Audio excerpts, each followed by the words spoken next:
Termasuk kisah yang luar biasa terjadi. Selain kisah Zubair bin Awam, selain kisah tadi kata ada kisah yang lebih luar biasa kalau menurut saya. Kisah ini luar biasa dan ini dua orang ini saya favoritkan di dalam hidup saya pribadi. Dan saya berharap mudah-mudahan dari keturunan muslimin, terutama keturunan saya ada orang-orang yang seperti ini. Ini luar biasa, anak-anak muda umurnya 15 tahun sama 16 tahun. Dua orang anak muda dari Ansar.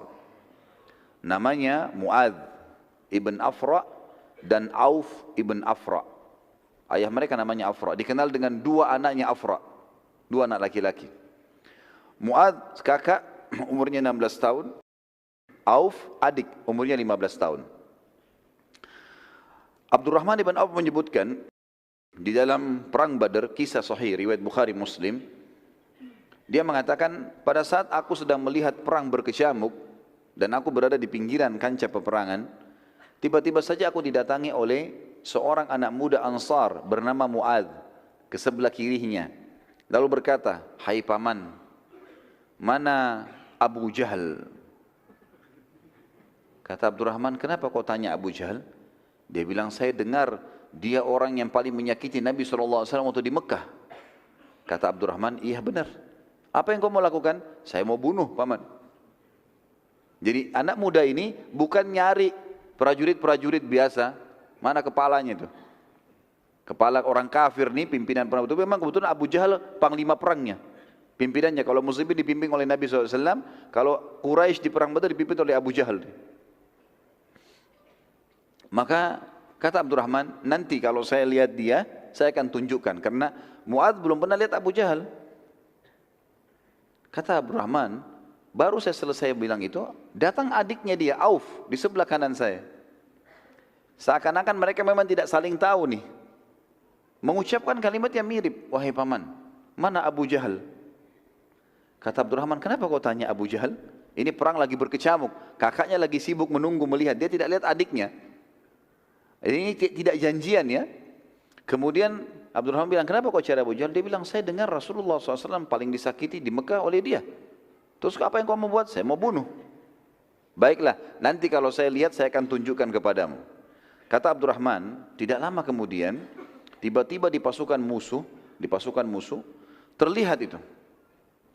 Terlihat ada pasukan Quraisy datang, di tengah-tengah pasukan ada Abu Jahal. Abu Jahal dikatakan oleh Abdurrahman, demi Allah semuanya dari kepalanya sampai kakinya besi. Enggak kelihatan kecuali matanya. Sudah gitu dikumpul-rumuni oleh pasukannya lagi. Banyak sekali. Melingkar, mengelilingi dia. Maka saya bilang, itu Abu Jahal. Kata Abdurrahman, begitu saya ucapkan itu Abu Jahal, demi Allah kedua anak muda ini, Mu'adz dan Auf adiknya, seperti anak panah yang terlepas dari busurnya, cepat sekali menyerang semua pasukannya Abu Jahal.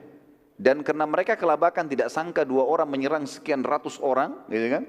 Akhirnya kelabakan nih, kacau balau. Mereka terus menebas sana sini sampai mereka berdua berada di depan Abu Jahal dan keduanya menebaskan pedangnya ke arah Abu Jahal. Tapi karena Abu Jahal di atas kuda dan mereka berdua ini berjalan, gitu kan, berlari, maka pedangnya mengenai bagian paha dan saking kerasnya tebasan tersebut sampai akhirnya paha Abu Jahal sempat sobek, berdarah dan jatuh dari kuda. Si Auf, si adik ini sempat mati syahid dibunuh oleh Ikrimah bin Abi Jahal. Waktu itu Ikrimah masih dalam keadaan kafir. Nanti tentu setelah pembebasan kota Makkah, Ikrimah masuk Islam radhiyallahu anhu, dan beliau mati syahid di perang Yarmuk. Ada kisahnya sendiri yang luar biasa juga. Waktu itu masih dalam keadaan kafir. Anaknya Abu Jahal, dia menyerang Auf, Auf mati terbunuh, si adik. Si Mu'adz berusaha melarikan diri karena Abu Jahal sudah kena. Tangkis sana sini, lepas dari peperangan. Begitu dia keluar, rupanya ada satu orang kafir atau beberapa orang kafir yang menebaskan pedang ke tangan kanannya dan sempat ketebas. Akhirnya tangannya seperti tergantung tangan kanannya. Dia pun keluar dari kancah peperangan. Dia enggak berhenti teman-teman sekalian. Perhatikan semangat sahabat mengejar surga ini. Dan keyakinan mereka kalau mati itu datang bukan karena sebabnya, tetapi karena ajalnya datang. Karena sebab-sebab kematian banyak. Orang bisa ditabrak kendaraan, orang bisa menghadapi kebakaran, bisa tenggelam. Tapi kalau ajal belum datang, nggak bakal mati. Pasti akan diselamatkan, terselamatkan dengan sendirinya. Apa yang dilakukan teman-teman? Bayangkan di umur 16 tahun, tangan kita tertebas, tergantung tinggal beberapa lembar kulit, kulitnya yang halus yang menangannya. Yang dia lakukan dia buka imamahnya, lalu diikat sama dia. Tangannya disatukan, tangan kanannya diikat sama dia di punggungnya dengan imamahnya supaya bisa bertahan. Lalu dia masuk lagi nyerang dengan tangan kirinya. Sementara melawan musuh dia merasa dia kesakitan dengan tangannya ini, dia merasa terganggu dengan itu. Dia keluar dari kancah peperangan, imamahnya dibuka, tangannya diinjak sama dia, ditarik, dikeluarin tangannya, karena sudah mengganggu nih, nggak bisa berfungsi lagi.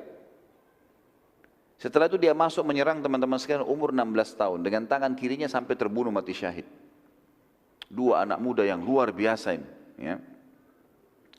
Di sini teman-teman sekalian, karena perilaku dua orang ini, ulama sepakat bahwasanya kekalahan musyrikin setelah izin Allah di Badar, selain janji Allah, adalah perannya dua orang ini. Kenapa? Karena ternyata setelah Abu Jahal jatuh dan orang-orang kafir Quraisy tidak ada yang bisa mengobati karena besarnya sobekan di pahanya dan berdarah banyak, akhirnya mereka kelabakan gara-gara itu. Pimpinannya sudah luka. Dan mereka takut, khawatir jangan sampai dari pasukan muslimin keluar lagi dua orang seperti ini yang menyerang tiba-tiba. Akhirnya Abu Jahal diurus, dirawat, dikeluarkan dari kancah peperangan oleh mereka, dan muslimin berkecamuk lagi peperangan, masih berperang yang lain. Kita masuk sekarang juga di antara kisah teman-teman sekalian kematian Abu Jahal, Fir'aunnya umat ini. Kita review kembali masuk ke kancah peperangan. Jadi waktu tadi kakinya ditebas oleh Mu'adz dan Auf ibn Afra. Maka pada saat ditebas berdarah dia jatuh. Rupanya orang-orang meninggalkan dia. Sempat ada riwayat yang mengatakan dia dibawa ke pinggiran pasukan. Mereka mau berusaha obati nggak bisa karena darahnya ngucur terlalu banyak. Sementara pasukan kocar kacir. Maka yang berusaha juga mengurus dia melarikan diri. Maka Abu Jahal tinggal sendirian waktu itu. Berumuran darah semua, tidak bisa jalan lagi. Pada saat itu teman-teman sekalian, Nabi SAW memerintahkan cari Abu Jahal. Ada di kancah peperangan orang itu. Kan?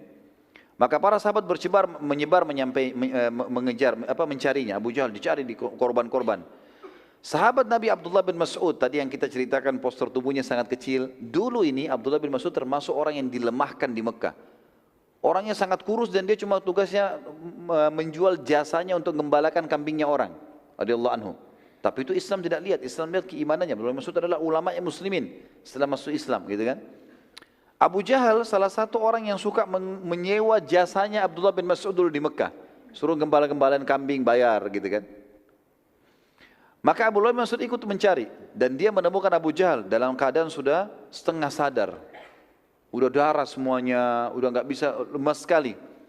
Saat Abdullah bin Mas'ud berdiri di dekat kepala Abu Jahal yang tidak jelas melihat Abdullah berkata, kemenangan di pihak siapa?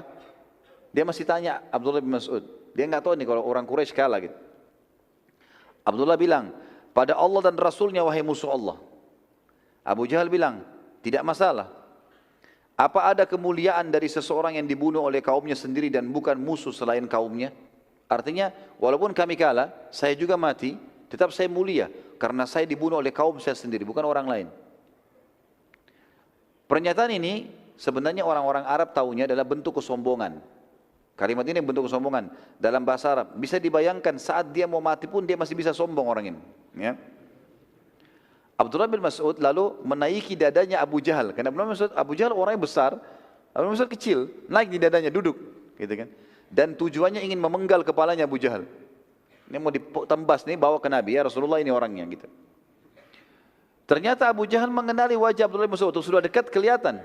Ini penggembala kambing saya dulu di Mekah ini. Maka dia berkata pada Abdullah, bukankah kamu dahulu yang mengembalakan kambing-kambing kami? Abdullah menjawab, iya benar.